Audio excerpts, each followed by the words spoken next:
प्रकाश का अपवर्तन।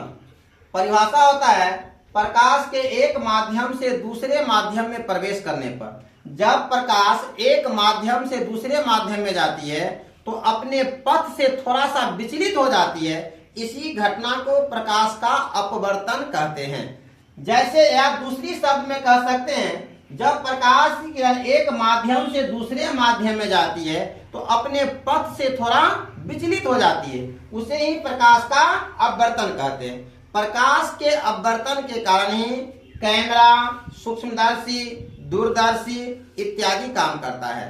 यह माध्यम होता है दो प्रकार का, एक होता है सघन माध्यम और एक होता है विरल माध्यम। ये सघन माध्यम क्या होता है और ये विरल माध्यम क्या होता है? जिस माध्यम में प्रकाश की चाल कम होती है उस माध्यम को सघन माध्यम कहा जाता है, और जिस माध्यम में प्रकाश की चाल अधिक होती है उसे विरल माध्यम कहा जाता है।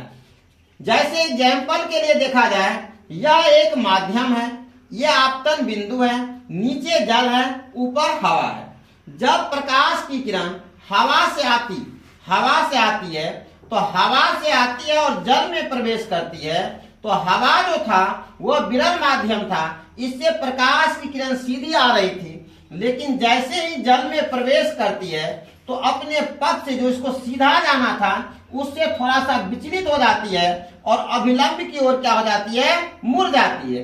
अर्थात आप ऐसे जान सकते हैं, सघन माध्यम में जब प्रकाश की किरण किसी विरल माध्यम से आती है और सघन माध्यम में प्रवेश करती है तो अभिलंब की ओर मुड़ जाती है।